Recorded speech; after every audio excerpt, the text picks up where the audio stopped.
마켓 판단에 대한 부담을 고객이 아닌 운용팀이 지게 됩니다. 따라서 어떤 국면에서 진입한 고객이든 꾸준한 성과를 달성하게 만드는 장점이 있습니다. 안녕하세요. 저는 미래에셋 자산운용에서 롱숏 펀드를 운용하고 있는 최주은입니다. 스마트 롱숏을 맡은 지는 2년 7개월 정도 되었고요. 롱숏 펀드 운용 업무에 참여한 지는 약 6년가량 되었습니다. 2020년 시작된 전 세계적 전염병에 대응하기 위한 각국 중앙은행과 정부의 완화적 정책에 따른 유동성 증가로 주식시장은 약 2년 정도의 급격한 강세장을 겪었습니다. 2021년에 들어선 이후 위험자산은 강세를 지속했지만 하반기에 들어서면서 인플레이션과 경기 고점 우려로 시장은 하락세로 돌아선 상황입니다.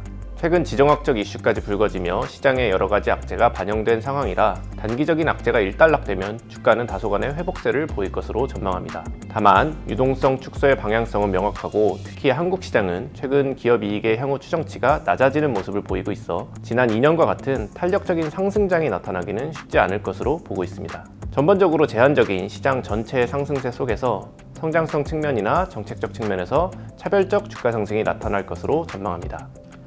아무래도 지금 시점은 유동성의 축소와 경기의 고점 통과 여부에 주목해야 할 것입니다. 두 가지가 결국 주가의 구성 요소인 이익과 멀티플을 결정하게 되는데요. 이런 상황에서는 시장에 대해서 보수적으로 접근하고 목표 수익률을 다소 낮추어 시장 변동성에 대한 노출도를 감소시켜야 할 것입니다. 결론적으로 저희는 헤짓 알파 전략을 강조드리고 있습니다. 유동성의 축소라는 방향성이 명확한 시장에서 시장 전체의 상승에 의존하는 베타 전략은 변동성이 상승한 시장에 적합치 않다고 보고 있습니다. 다만 시장 내에서도 차별적 움직임을 보이는 섹터는 분명히 존재하며 이런 부분에 대한 선별적 알파 투자를 추구하며 전체 주식시장에 대해서는 헤지 전략을 추구하는 헤짓 알파 전략을 말씀드립니다. 많이들 물어보시는 것이 2020년에도 팬데믹의 발발로 주식시장이 급락한 3월 중순 이후에 큰 폭의 상승장을 겪으신 투자자분들께서는 이번에도 하락이 끝나고 나면 다시 대세 상승장이 나타나는 것 아니냐는 부분입니다. 주가가 상당 부분 하락한 것은 사실이지만 가장 중요한 변수인 유동성과 기업 이익의 관점에서 주식시장 전체의 매력도는 감소한 상황이기 때문에 변동성을 줄이면서 꾸준한 성과를 낼 수 있는 롱숏 펀드를 추천드리고 있습니다. 시장 자체가 아주 강한 상승세를 나타낸다면 일반 주식형 펀드를 고려해 볼 수 있겠지만 지금은 시장 자체의 변동성은 커지고 섹터 간, 테마 간 수익률 격차가 벌어지는 구간이므로 상대적 관점에서의 투자를 통해 안정적 수익률 창출을 목표로 하는 롱숏 펀드가 더욱 매력적이라고 보고 있습니다.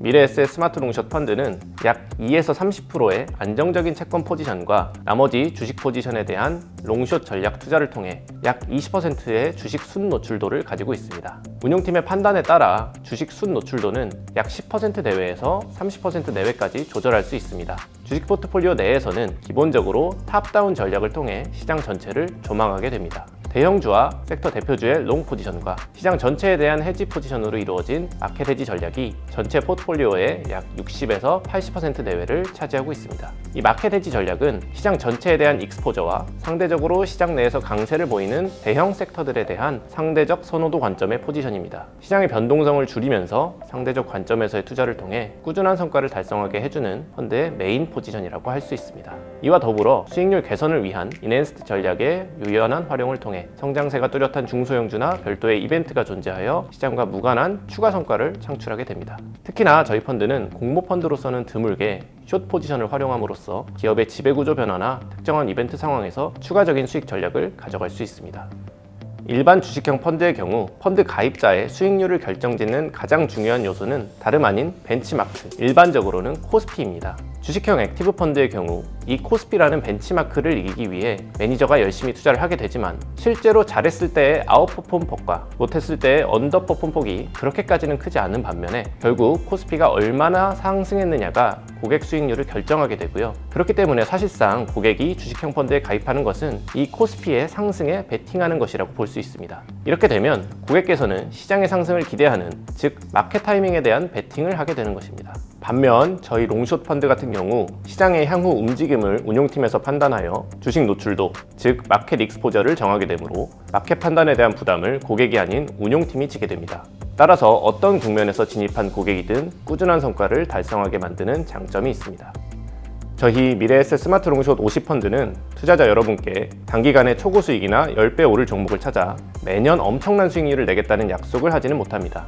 그러나 저희는 누구보다 부지런히 시장을 모니터링하면서 국면에 맞는 포트폴리오와 안정적 해지 포지션을 통해 변동성은 낮추면서 꾸준한 성과를 달성하고자 하는 펀드입니다. 그리고 실제로 저희 팀에서 운용을 맡은 최근 2년 이상의 기간 동안 꾸준히 이를 초과 달성해 왔습니다. 전 세계적 전염병으로 인한 유례없는 단기 유동성 장세 이후 나타나고 있는 유동성 모멘텀의 약화와 경기 둔화 우려 속에서 안정적이면서도 꾸준한 수익률을 달성할 수 있는 기회를 저희 스마트 롱숏과 함께하면서 어려운 시장을 헤쳐나갈 수 있기를 기대하겠습니다. 감사합니다.